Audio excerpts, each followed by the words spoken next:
దేవునికి స్తోత్రం. హల్లెలూయా, హల్లెలూయా.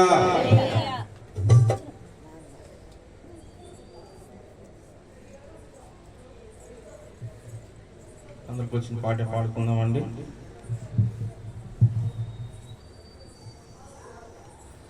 సుమధుర స్వరముల గానాలతో వేలాది దూతల గలములతో కొనియాడబడుచున్న నా యేసయ్యా, నీకే ఆరాధన. సుమధుర స్వరముల గానాలతో వేలాది దూతల గలములతో కొనియాడబడుచున్న నా యేసయ్యా, నీకే ఆరాధన. మహదాన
హల్లెలూయా. దేవునికి స్తోత్రం. హల్లెలూయా. చక్కగా పాడిన వినోద్ బ్రదర్ గారి ప్రత్యేక వందనాలు. ప్రియ స్నేహమా నన్ను వీడని అనుబంధమా అనుబంధమా ప్రియ బంధమా అనుబంధమా ప్రియ బంధమా యేసయ్యా ఈచవా ప్రేమ స్వరూపి ఈచవా ప్రేమ స్వరూపి స్నేహమా ప్రియ స్నేహమా నన్ను వీడని అనుబంధమా స్నేహమా ప్రియ స్నేహమా నన్ను వీడని అనుబంధమా అనుబంధమా ప్రియ బంధమా అనుబంధమా ప్రియ బంధమా స్నేహమా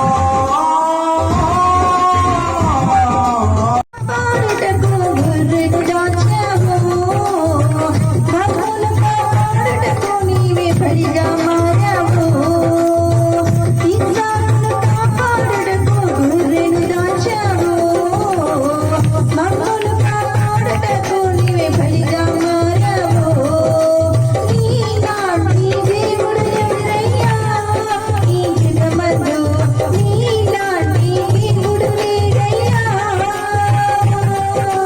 నీలాంటి దేవుడు ఎవరయ్యా ఈ జగమందు నీలాంటి దేవుడు లేడయ్యా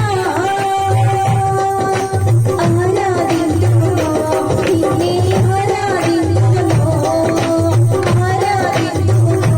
నిన్నే ఆరాధించును నిన్నే స్తుతించునయ్యా యేసయ్యా నిన్నే స్తుతించునయ్యా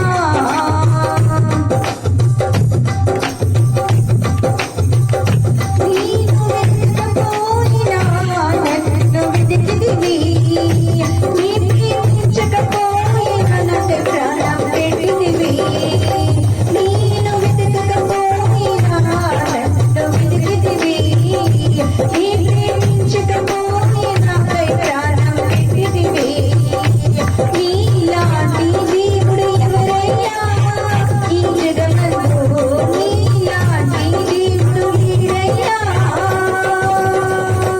నీలాంటి దేవుడు ఎవరయ్యా ఈ జగమందు నీలాంటి దేవుడు ఎవరయ్యా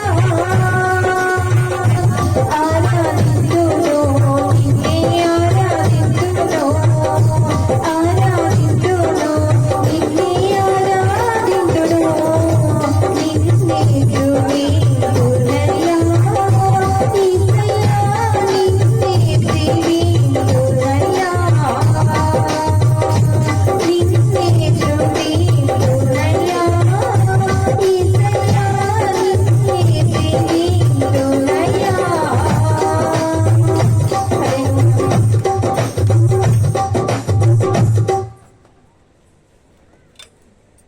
దేవునికి స్తోత్రం. హల్లెలూయా.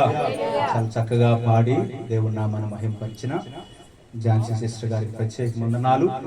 హల్లెలూయా. చేతులెత్తి బిగ్గరగా దేవునికి స్తోత్రం చేద్దామా. హల్లెలూయా.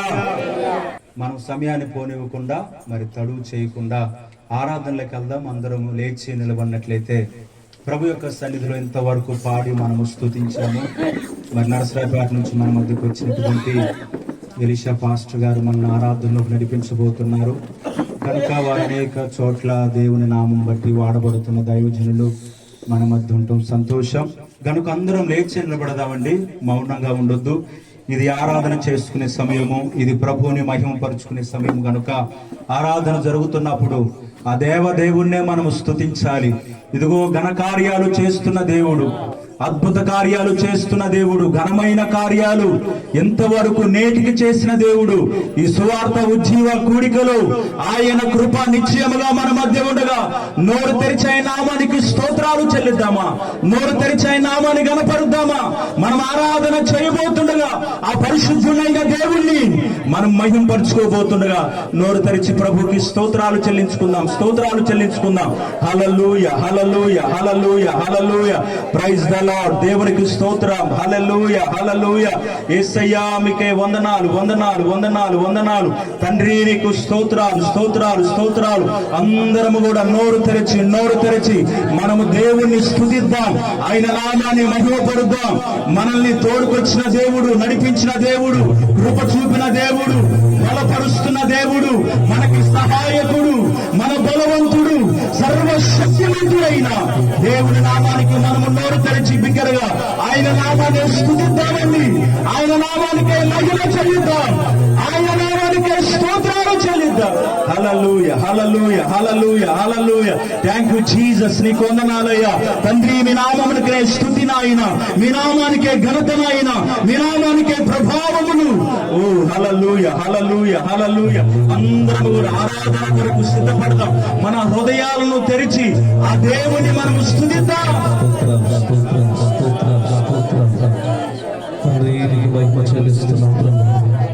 ప్రతి ఒక్కరూ ఆకాశాలకు చేతులెత్తి దగ్గరగా యేసయ్యానికి స్తోత్రాలు. నేటి రెక్కలేడు మమ్మల్ని సజీవించినందుకు స్తోత్రాలు, స్తోత్రాలు, స్తోత్రాలు, స్తోత్రాలు. మించిన నేను రుణమతించలేను ప్రభువా. కోటి కంఠములతో నేను స్తుతించిన నీ రుణమును మీరు తీర్చలేమయ్యా. మంచి దేవుడు, మంచి దేవుడు, గొప్ప దేవుడు, సజీవుడు నాయనా. ఆరాధనకు యోగ్యుడు నీవు మాత్రమే ప్రభువా. నీకు స్తోత్రాలు, స్తోత్రాలు, స్తోత్రాలు, స్తోత్రాలు, స్తోత్రాలు. స్తుతి నీకే, మహిమ నీకే, ఘనత నీకే చెల్లిస్తున్నాము ప్రభువా. ఈ స్థలములో మీరు సంచరిస్తున్నందుకు స్తోత్రములు డాడీ. ఈ స్థలముపై ఆత్మను కుమ్మరిస్తున్నందుకు స్తోత్రములు తండ్రి. నీకు స్తోత్రాలయ్యా, స్తోత్రాలు, స్తోత్రాలు. ప్రతి దగ్గరగా నోరుదలిసి యేసయ్యానికి వందనాలయ్యా, యేసయ్యానికి స్తోత్రాలయ్యా. బిడ్డలుగా చేతులుగా ఆకాశంలో చేతులు చాపి బిడ్డలుగా యేసయ్యానికి స్తోత్రాలు, స్తోత్రాలు, స్తోత్రాలు, స్తోత్రాలు, స్తోత్రాలు.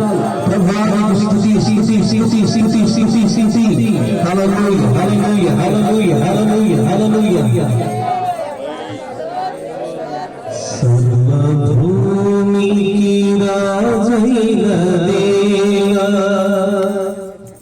సర్వశక్తుడ నీవేన ప్రభువా. గమ్యముగా కీర్తనలే నే పాడినా, గమ్యముగా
యెహోవా నా ప్రభువా సెలవిస్తున్నావు. నీవు సెలవిస్తున్నావే ఆశీర్వాదమునుంది నీ ఆశీర్వాదమునుంది నా కుటుంబము నిత్యము ఆశీర్వదించబడును గాక.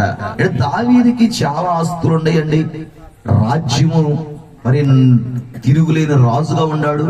అన్నీ ఉండగానే ఆయన ఒక్క మాట చెబుతున్నాడు, నిత్యము నా కుటుంబము నీ సన్నిధిలో ఉండునట్లుగా ఆశీర్వదించాలి. చాలా కుటుంబాలు దేవుడి సన్నిధిలో ఉండలేకపోతాయి. భార్యాభర్తలు వస్తే బిడ్డలు రారు, ఒక్కోసారి భార్య వస్తే భర్త రాడు. కుటుంబం మొత్తం దేవుడి సన్నిధిలో ఉండాలని భక్తుడు కోరుకుంటున్నాడు. కనుక మీరు ఎప్పుడైనా ఇలాంటి ప్రార్థన చేశారా మీ జీవితాల్లో? అయ్యా నా కుటుంబం మొత్తం నీ సన్నిధిలో ఉండాలయ్యా, నిత్యము, ఒక రోజు 2 రోజులు కదా, నిత్యము నీ సన్నిధిలో ఉండాలయ్యా భక్తుడు చాలా ప్రార్థన చేశాడండి. అందుకని నీ సన్నిధిలో నుంచి నన్ను త్రోసివేయకాయ అన్నాడు. కోరా కుమారులను ఆశపడుతున్నారు ఆయన సన్నిధిలో ఉండాలని, కనపడాలి, ఇప్పుడు కనపడదామని. మరి ఇంతకీ దేవుడేమన్నాడు చదువుదాం. 27వ కీర్తన 8వ వచనం. 27వ కీర్తన 8వ వచనం. దేవుడు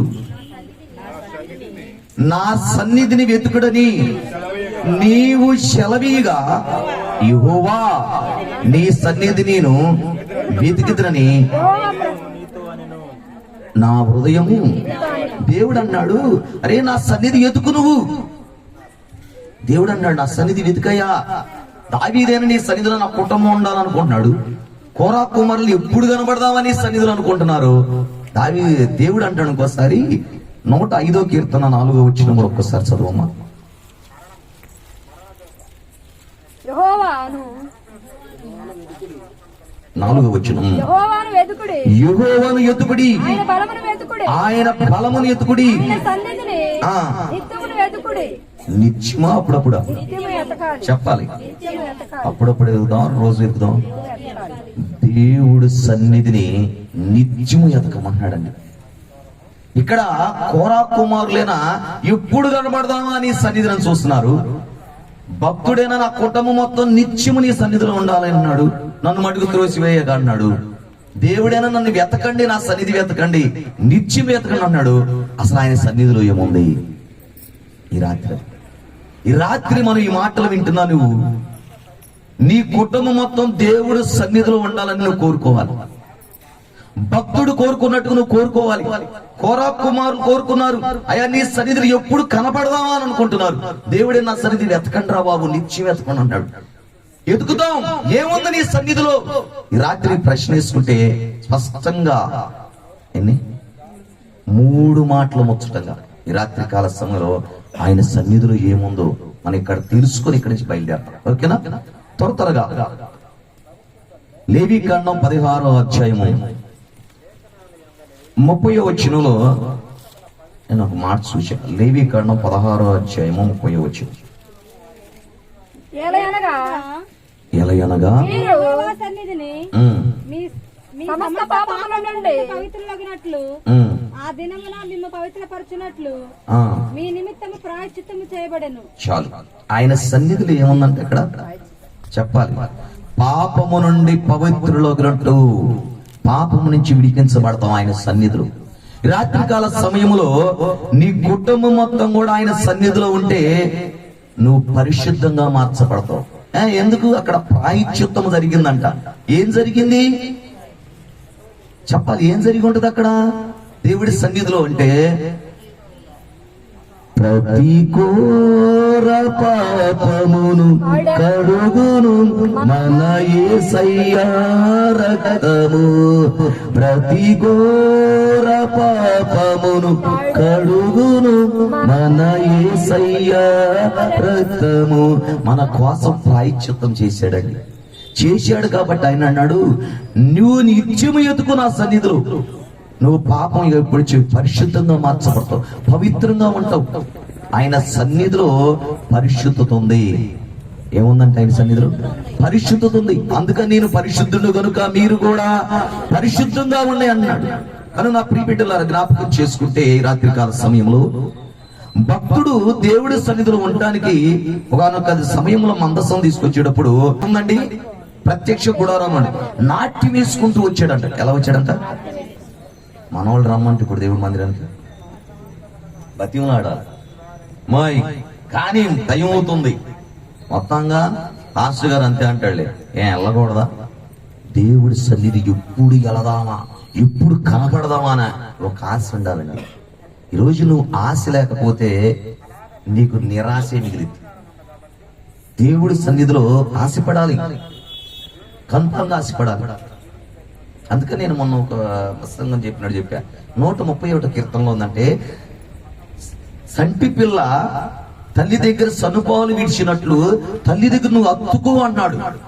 ఆ కింద మాటలు అంటాడు, నువ్వు నిత్యము నా మీద ఆశ పెట్టుకోమన్నాడు. ఎవరి మీద ఆశ పెట్టుకోవాలంట? దేవుడి మీద ఆశ పెట్టుకోవాలి. ఇంకేమైనా మనుష్యుల మీద రాజకీయ నాయకుల మీద, అధికారుల మీద నువ్వు ఆశ పెట్టుకోవద్దు. నిత్యం ఆయన మీద ఆశ పెట్టుకో. ఆయన సన్నిధిలో ఇంకెక్కడో ఆయన సన్నిధిలో ఎప్పుడు ఆయన మీద ఆశ పెట్టుకో. నీకు ఏది కావాలో ఆయన ముందే తెలుసండి. మన అవసరతలు అక్కర్లు ఇరిగిన వాడు కనుక ప్రతిరోజు కూడా నిత్యం ఆయన సన్నిధిలోకి వస్తే ఏనాడు కూడా నువ్వు పాపం అయిపో చూడలేవు. పరిశుద్ధత గల మన మందిరంలో, పరిశుద్ధ ఆలయములో రా, నువ్వు ఎదుకు, అక్కడ ప్రాయశ్చిత్తము జరిగింది, నిన్ను పవిత్రుడిగా మారుస్తాను అంటాడు దేవుడు. ఎవడైనా సరే దేవుడి సన్నిధికి రాకుండా, దేవుడి మందిరంలో అడుగు పెట్టకుండా ఇష్టానుసారంగా తిరిగితే వాడు ఎప్పుడు కూడా మారలేడు. ఎందుకంటే వాక్యము వాడు హృదయాన్ని కడుగుతుంది. వాక్యం రెండంతలుగా ఖడ్గము లాంటిదండి. అది వెళ్ళినప్పుడు వాడు ఏమైందో, వాడు ఎందుకు ఇలా పరిస్థితులు మారుతున్నాడో, వాడు ఏ తప్పు చేశాడో, వాడు ఆత్మ గద్దిస్తూ ఉంటది, మనస్సాక్షి గద్దిస్తూ ఉంటది. కనుక ఈ రాత్రికాల సమయంలో దేవుడు ప్రత్యేకించి మాట్లాడుతున్నాడు. నువ్వు దేవుడి సన్నిధిలో ఏముందంటే నువ్వు పరిశుద్ధుడిగా మార్చబడతావు. అక్కడ నీ కొరకే ప్రాయశ్చిత్తం జరిగింది. కురా కుమారులు అంటారు 84వ కీర్తన 10వ వచనంలో, నీ మందిరము ఆవరణలో ఒక దినము గడుపుట 1000 దినముల కంటే శ్రేష్టమైందంట. ఎన్ని దినముల కంటే అండి? 1000 దినముల కంటే. ఎందుకంటే పరిశుద్ధ ఆలయములో ఉంటే పరిశుద్ధంగా ఉంటావు. బార్ షాప్ దగ్గర ఉంటే, ముందు దేవుడి దగ్గర ఉంటే చెప్పాలి, సినిమాల దగ్గర ఉంటే, సీరియల్ చెప్పే ఆ టీవీల దగ్గర కూర్చుంటే మార్చబడతావా? ఎక్కడ మార్చబడలేవు. నీ బ్రతుకును మార్చేదండి, నువ్వేందో నీకు ముందు తెలియపరిచేది దేవుడు వాక్యం. కనుక దేవుడు సన్నిధిలో నువ్వు ఉంటే అసలు నువ్వేంటో ముందు దేవుడు తెలుసు. అసలు నీకు అర్థం అవ్వాలి, ఈ రోజు నేను ఈ స్థితిలో ఎందుకున్నాను, ఇలా ఎందుకు పడిపోయాను, ఈ పాపంలో నుంచి ఎందుకు విడిపించబడుతున్నాను. నీ బ్రతుకుని ప్రత్యేకించి అర్థములా చూపించే దేవుడు వాక్యం అది. ఎందుకంటే దేవుడు సన్నిధిలో కుమారులు అన్నారు, ఒక్క దినము గడుపుట 1000 దినముల కంటే శ్రేష్టమైన. ఎందుకంటే ఎబ్రీ పత్రికలో 7వ అధ్యాయం 26వ వచనంలో కూడా రాశాడు, పవిత్రుడును నిర్దోషుడును నిష్కళంకుడును పాపంలో చేరక ప్రత్యేకముగా ఉన్నవాడును. ఎలా ఉన్నాడంట? ప్రత్యేకముగా ఉన్నవాడు, ప్రత్యేకముగా ఉన్నాడంట నీ దేవుడు. చాలా మంది దేవుళ్ళు దేవతలు అనుకుంటే ఈ లోకంలో వచ్చారు, గాని ఒక పాపి కొరకు ప్రాణం పెట్టిన వాడు ఉన్నాడంటే నేను ప్రకటిస్తున్న ప్రభు యేసుక్రీస్తు మాత్రమే. ఎవరు లేరు. రక్తం సిందించాడు నీ కొరకు, నా కొరకు. ఒకడుకు 40 కొరడా దెబ్బలు తిన్నాడండి, తల్లో మొల్ల కిరీటం పెట్టించుకున్నాడు. ఎవరి కోసం? మన కోసమే. అందుకు నీ కొరకు ప్రాయశ్చిత్తం చేయబడ్డాడు. అందుకు అనే సన్నిధిలో మనం పరిశుద్ధత కలిగి ఉండాలి, పవిత్రంగా మార్చబడతాం. ఆ వాక్యం మనం ఉదక స్నానం అని చేస్తుంటే మనం ఎప్పటికప్పుడు కడగబడతాం. చాలా మంది అనుకుంటారు, స్నానం చేస్తూ ఉంటారు, సబ్బులు రుద్దుతూ ఉంటారు, అది ఒంటి మీద మురికిపోయిద్ది గాని చెప్పాలి పోయితా కాదు. యేసన్న గారు మాట చెప్పాడండి, గోచిలో పాపం గోచిలో పెట్టుకుని కాశీలో మెరిగినా, గంగలో మెరిగినా, కృష్ణలో మడిగినా, గోదావరిలో సముద్ర స్థలం నది స్నానాలు చేసిన నీ పాపం పోదు. నీ పాపం అంతా నీలో పెట్టుకొని నువ్వు శపథపాలు నోమురు వ్రతాలు చేసిన నీ పాపం పోదు. కానీ నువ్వు ఏంటో నీకు తెలియాలంటే దేవుడు మందిరంతో నీ బ్రతుకుని బయట పెడతాడు. దేవుడు నువ్వు మతం మార్చుకోక్కర్లా, నీ కులం మార్చుకోక్కర్లా, నీ బ్రతుకు మారాలి, నీ మనసు మారాలి. అందుకనే దేవుడు సన్నిధిలోకి వచ్చినప్పుడే ఒక తీర్మానం ఉండాలి. ఏముండాలండి? ఏం తీర్మానం చెప్పాలి? కుమారులు ఏమన్నారండి? ఎప్పుడు కనబడదామా? ఒక ఆశ ఉండాలండి, దేవుడి సన్నిధిలో ఎప్పుడు కనపడదాం ప్రభువా, ఎప్పుడు నీతో గడపాలి, ఎప్పుడు నీతో ఉండాలయ్యా, అదే ఆశ ఎప్పుడు కూడా మన జీవితాల్లో. అందుకని భక్తుడు అన్నాడు, అంత ఉన్న భక్తుడు కూడా ఏమన్నాడు దావీదంటే, నిత్యము నా కుటుంబం మొత్తము కూడా నీ సన్నిధి నిలుసు ఉండాలండి. ఎందుకంటే ఆయన సన్నిధిలో నిలుసు భాగ్యము నీకు ఇస్తానని జకర్యా గ్రంథంలో రాశాడు. ఆ సన్నిధిలో ఇచ్చు భాగ్యం ఏంటంటే ఎవరికి ఇస్తాడండి? తాగుబోతోళ్ళకి ఇస్తాడు. ఏంది ఆయన? వ్యభిచారం చేసి వాళ్ళకి ఇస్తాడా?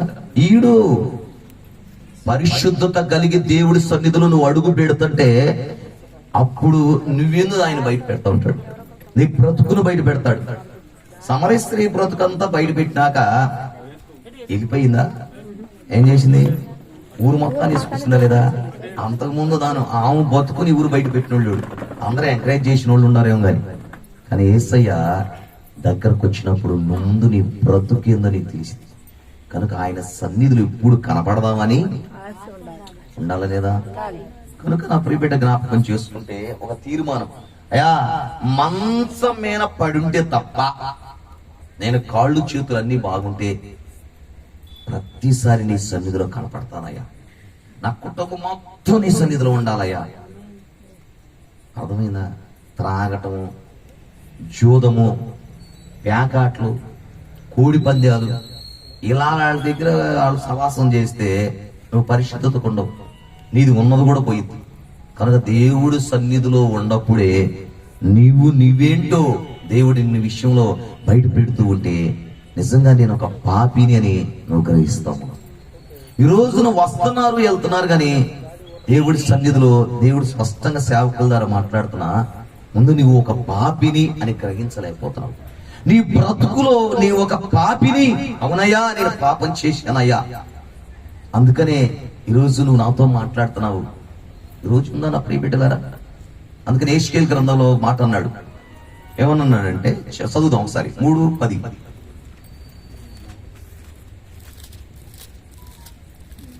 మరియు నరపుత్రుడా చెవియొగ్గి నేను నీతో చెప్పిన మాటలన్నిటిని ఏమన్నాడండి? నేను నీతో చెప్పిన మాట మరొకసారి నేను నీతో చెప్పిన మాటలన్నీ చెవులార విని మనసులో ఉంచుకొని ఎక్కడ ఉంచుకోవాలంట? మనసులో ఉంచుకోవాలి. ఏడా కుక్కలు చలికాలంలో పొయ్యిలో పూనుకుంటాయి. కట్టెలు పొయ్యి ఉంటది బయట. ఎందుకు పూనుకుంటాయి చెప్పాలి, ఎచ్చలు ఉండదని పూనుకుంటాయి. తెల్లారి అది అంతే వెళ్ళిపోయితే ఏం చేస్తే చెప్పాలి. అక్కడే మనం అలా ఉండకూడదు. ఈ నుంచి వాక్యం నువ్వు హృదయంలో పెట్టుకొని వెళ్తే నీ బ్రతుకు బాగుపడు. ఈరోజు నీ బ్రతుకులు మారతలా. ఎక్కడ వేసిన గొంగడు అక్కడే. ఒక ఎదుగు బొదుగు లేకుండా ఉన్నారు. ఎదగాలి, కన్ఫాంగా ఎదగాలి. ఎందుకంటే ఈ దేవుడు శ్రీమంతుడై ఉన్నాడు, సమస్తం ఆయన ఎరిగిన దేవుడై ఉన్నాడు. ఆయన నిన్ను ఎప్పుడు ఆదికాండం నిన్ను ఆశీర్వదిస్తాను, అభివృద్ధి చేస్తానని చెప్పిన దేవుడు నువ్వు ఎన్ని సంవత్సరాలైనా అలాగే ఉంటున్నావు అంటే ఆయన అన్నాడు ఇక్కడ నేను నీతో చెప్పింది ఎక్కడైనా విని ఉంచుకోవట్లా. ఎంటనావు ఎక్కడే దూరుకొని వెళ్ళిపోతావు. నువ్వు ఎక్కడ ఆశీర్వదించబడతావు? దేవుడి సన్నిధి ఆయన నీతో చెప్పిన ప్రతి మాట నువ్వు చెవియారా వినాలి. నీ హృదయంలో ఉంచుకుంటే నువ్వు అంతకంతకు ఆశీర్వదించబడతావు. చూద్దాం, రెండో విషయంలోకి వెళ్దాం లేట్ చేయకుండా. ఆదికాండం 28వ అధ్యాయము. ఆదికాండం 28వ అధ్యాయం 16-17 వచనాలు. యాకోబు నిద్ర తెరిసి నిశ్చయముగా యెహోవా ఈ స్థలమందున్నాడు అది నాకు తెలియకపోయిననుకొని భయపడి ఈ స్థలము ఎంత భయంకరము ఇది దేవుని మందిరమే గాని ఏందంటే ఇది దేవుడు మందిరమే గాని వేరొకటి కాదు, ఇది పరలోక గవిని అనుకొని తెల్లవారినప్పుడు యాకోబు లేచి తలగడగా చేసుకుని రాయి తీసి స్తంభంగా నిలిపి పోసి మరియు అతడు ఆ స్థలముకు బేతేలు అని పేరు పెట్టెను. చాలు. ఏం పేరు పెట్టాడంట? మన పాస్టర్ గారు కూడా పెట్టాడు, స్తుతి మందిరం. ఏం పెట్టాడండి? స్తుతి మందిరం అని పెట్టాడు. కనుక ప్రియ బిడ్డలరా, ఇది దేవుడు మందిరమే గాని వేరొకటి కాదంట. కనుక అక్కడ యాకోబు ఒక రాత్రికాల సమయంలో ఒంటరిగా ఉన్నాడండి. ఇంకెవరు లేరు. అసలు ఒంటరిగా మనం ప్రయాణం చేయాలంటేనే, ఈ రాత్రికాలం బండి వేసుకొని తెలియని ఊరు వెళ్ళాలంటేనే ఈవిడ నొత్తి వెళ్తాం, లేకపోతే ఈ రాత్రి ఏడన్నా ఉంటాం అనుకుంటాం. కానీ యాకోబు ఒక్కడేనండి, రన్నిముడు ఒక్కడే, ఎవ్వరూ లేరు. ఏదో నోట్లో మాట చెప్పుకోవడానికి కూడా ఎవరు లేరు. ఒక్కడే ఒక రాయిని తీసుకొని తల కింద పెట్టుకొని కొనుక్కుంటే నిద్ర చూస్తుండగా దేవుడి దర్శనం స్పష్టంగా చూశాడు. ఎక్కడ చూశాడు చెప్పాలి? స్పష్టంగా చూశాడంట. అందుకని మనం రోజు చెప్పా, దేవుడు ఎప్పుడు దర్శిస్తాడు మనల్ని? ఆ? రాత్రికాల సమయములో దేవుడు దర్శించి మనల్ని పరిశీలించి పరిశోధించి మనలో ఏమైనా దోషము ఉన్నాయని తెలుసుకుంటాడంట. ఇక్కడ యాకోబులో ఉన్న ఒక ఆశ ఉందండి, అందుకని ఆయన ఈ దర్శనం ఇచ్చాడంట. ఆకాశం నిచ్చెన వేయబడితే పైనుంచి కింద దేవతలు తిరుగుతూ వస్తుంటే పైన దేవుడు కొనమేన ఉన్నాడంట. చూసిన యాకోబు తెల్లవారి పరికి లేచేసి, అమ్మో ఇది భయంకరమైనది, ఏదంట ఇది భయంకరమైనది, ఎక్కడ కన్ఫాంగ్ దేవుడు ఉన్నాడు, ఇది దేవుడు మందిరమే కానీ వేరొకటి కాదయ్యా, వేరొకటి కాదు, ఇది దేవుడు మందిరమే. కనుక నా ప్రియబిడ్డ జ్ఞాపకం చేసుకుంటే, దేవుడు మందిరములో నువ్వు ఎప్పుడు కనపడాలనా ఆశ ఉండాలి. ఏంటి అక్కడ అంటే సన్నిధి అనగా ఏముందండి, ప్రసన్నత. ఈ దేవుడు సన్నిధి నీ ఇంట్లో ఉందా, నీ ప్రయాణంలో ఉందా చెప్పాలి. దేవుడి సన్నిధి నీ ఇంట్లో ఉన్నదా? సన్నిధి అంటే ఏందండి, ప్రసన్నత. ప్రార్థన చేయటమే, నలుగురు కూర్చొని ఒకళ్ళు కూర్చొని, యాకోబు ఎంతమంది ఉన్నా ఒక్కడే ఉన్నాడు అక్కడ. నువ్వు మోకరించి ప్రార్థన చేయదదే దేవుడి సన్నిధి. దేవుడి సన్నిధి. అందుకనే నిర్గమకాండంలో కూడా మోషే మాట చెప్పాడు. 33:14-15 వచ్చిన చదువుదాం. నీ సన్నిధి చెప్పాలి, వచ్చును, నేను నీకు విశ్రాంతిని కలగజేసేదని అనగా మోషే నీ సన్నిధి రాని ఎడలా, అది నీ సన్నిధి రాని ఎడలా ఇక్కడి నుండి అయా నేను ఇక్కడి నుంచి మమ్మను తోడుకొని పొమ్ము పోకము. ఏమన్నా ఆయన రాకపోతే మనం వెళ్తామా? వెళ్ళలేం. దేవుడు అంటాడు నా దూత వచ్చి పోయి అంటాడు, వద్దు నాకు నువ్వే కావాలి. ఎవరు కావాలి మనకి? ఏసై కావాలండి. ఏసై లేకపోతే మనం ఉంటామా? అంటలేం కండి. అందుకనే నేను అడుగుతా, ఈవులు కావాలా, ఈవులు దాత కావాలా మనకి? నిజం చెప్పాలి. ఎందుకని? మొత్తం సమస్తం ఆయనే కాబట్టి ఆయన నీతో ఉంటే కొదువు ఉంటదా? కొదువు ఉండదు. నీ అసలు ఏది కావాలో ముందు ఆయనకి చెప్పాలి. నేనేం పోస్ట్ అని చెప్పా, సైకిల్ మీద వస్తే ఆల్చిపోయిందని చెప్పి ఏమి ఇచ్చాడు యజమానుడు? సైకిల్ ఇచ్చాడా లేదా? ఏదా నడుచుకుంటూ వస్తున్నా ఇచ్చాడా? అలాగే నువ్వు ఊరూరు ప్రయాణాలు చేస్తుంటే నీకు ఒక మందిరం కావాలి, నీకు ఒక స్థలం కావాలి ఆరాధించుకోవడానికి, అనేక మంది రక్షించడానికి నీకు ఒక మందిరంగా ఒక ఇల్లు కావాలి అని తెలీదా? తెలుస్తా తెలీదా? అలాగే నువ్వు అనేక సార్లకు వెళ్తున్నావు పరిశీలన నిమిత్తం, నీకు బైక్ కావాలని ఆయన తెలియదండి? నువ్వు ఎవరి మీద ఆశపడా కావాలి? కేవలం దేవుడి మీద మాత్రం ఆశ పెట్టుకో. అయ్యా నేను అనేక ప్రాంతాలు వెళ్తున్నాను కదయ్యా, చూస్తున్నావు, నాకు ఒక వాహనం కావాలయ్యా, నాకు ఒక ఇల్లు కావాలయ్యా, కష్టపడి చదివానయ్యా, నాకు ఒక జాబ్ కావాలయ్యా, పెళ్ళ ఇన్ని సంవత్సరాలు అయిందయ్యా, నాకు ఒక బిడ్డ కావాలి ప్రభువా. ఎవరి మీద పెట్టుకోవాలి ఆశ? అంతేగాని నువ్వు డాక్టర్ల మీద అంతరాల మీద తంత్రాల మీద పెట్టుకోవాక, కేవలం ఆయన మీద మాత్రం ఆశపడు. ఇక్కడ యాకోబు చూశాడండి, ఆయన సన్నిధి ఉంది అక్కడ. ఇది పరలోక కవిని తప్ప వేరొకటి కాదు, ఇది పరలోక కవిని. ఈ రాత్రికాల సమయంలో మనం అందరం కూడా పరలోకంలో ఉన్నామా, ఇంకా భూలోకంలో ఉన్నా? చెప్ప, లోకంలో ఉన్నామా? ఎక్కడున్నాం మనం? డౌట్ వచ్చింది, ఎక్కడున్నాం? తల్లి గారు ఎట్టి సపోర్ట్ కొట్టాలి. ఇది పరలోకపు కవిని, ఇది పరలోక కవినండి దేవుడు. అందుకని నాతో చనిపోయిన మళ్ళా నేను లేపినప్పుడు వాళ్ళందరూ పరలోకంలో ఉంటానన్నాడు. ఆల్రెడీ బాప్తిస్మం తీసుకొని లేచినప్పుడు ఏడుండవు నువ్వు? ఇక్కడ మందిరంలో, లోకంలో ఉండవు. ఇంకా ఇది పరలోక కవినేనండి, ఇది పరలోకం. ఆరాధన చేసేటప్పుడు ఇందాక బ్రదరు ఎలీషా చాలా ఆరాధన చేశాడు. అంటే కింద ప్రభాకర్ చెప్పాడు, మంచి సింగర్ అన్న అంటే నేను ఎలా పాటలాడతాడు చూద్దాం అనుకున్నా. ఆరాధనలో దేవుడు ఆత్మ అలా దిగి వచ్చిన ఒక మేఘంలో దిగి వచ్చినట్టు ఉందండి. నేను కళ్ళు మూసుకుంటే దిగి వచ్చినట్టే ఉంది. అంటే పరలోక గవిని ఇక్కడే ఉన్నది. ఇది దేవుడు మందిరమే కానీ నీ ఇంట్లో ఆ సన్నిధి ఉందా? ఇంట్లో ఎప్పుడు కుటుంబ ప్రార్థన చేశారా? చెప్పాలి. స్నానం చేసి వచ్చి ఆమె చేసుకుంటది, ఆయన ఎప్పుడో వస్తాడు చేసుకుంటాడు. వెళ్ళరే ప్రార్థన చేయి, చేస్తున్నాము తెలీదా? వాళ్ళు చేసుకుంటారు. ఇది ప్రార్థన కాదండి.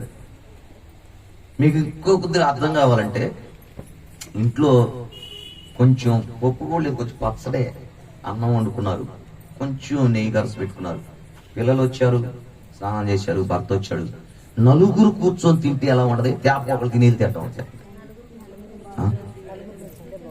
నలుగురు కూర్చొని తింటే ఆ మాట చెప్పుకుంటా అది ఎంత పచ్చడైనా కడుపు నిండిపోయింది. ఆయన వచ్చి పచ్చడి డబ్బులు తెచ్చేది నేను ఏం చేయమంటా నా పని ఎవరు. అది నలుగురు ఒకసారి కూర్చుంటే అది వచ్చిందా ఆ పచ్చడైనా అది టేస్ట్కి అయిపోయింది. కుటుంబ ప్రార్థన కూడా తినే జీవితంలో పిల్లలంటూ కూర్చోబెట్టండి. రే కాసేపు ప్రార్థన చేద్దాం మనం అందరం కలిసి. సమస్య ఉంది మనకి, మన పాస్టర్ గారికి సమస్య ఉందిరా, మన ప్రాంతంలో సమస్య ఉంది, మన బంధువులకు సమస్య ఉంది, మీకే సమస్య ఉంది, కూర్చుంటారా ఆయన. కుటుంబం మొత్తం ప్రార్థన చేయండి, అది దేవుడి సన్నిధి. అందుకని ఆ సన్నిధిలో ఉండటానికి కుమారులు ఆశ పెడుతున్నాడు. ఎప్పుడు కనబడదాం, ఆయన ప్రసన్నత ఎప్పుడు చూద్దాం రా బాబు అని ఆశపడతాను. ఎప్పుడు కనబడదాం ఆయనకి. దుప్పి నీటి వాగుల కొరకు ఆశపడుతున్నట్టుగా ఆశపడాలంట. నువ్వు ఆశపడితే బైకీడా, గప్పలం తెరవడా, ఇల్లీడా అన్ని ఇస్తాడండి. నువ్వు ఆశ పెట్టుకోవాలి. నీకేమీ లేదో ఆయనకు సమస్తము తెలుసు. వీళ్ళు అనుకుంటారు ఏదో ఆయన తెలిస్తే మాకీడే పక్కన చూడు వాడు దేవుడి దగ్గర రాడు, అన్ని కట్టుకున్నారు, అన్ని కొనుక్కున్నారు, మేమే ఏందో మాకు ఈ కర్మ. దేవుడు నమ్ముకున్న కర్మ కాదండి. నీకు ఇప్పుడు ఇయ్యాలో ముందుగానైతే కడుపు నిండిపోయి దానికి ఏమంట భక్తుడు అన్నాడుగా, ఎవడన్నా నీకు సరిపడా ఇస్తాడండి. ఎప్పుడు ఇయ్యాలో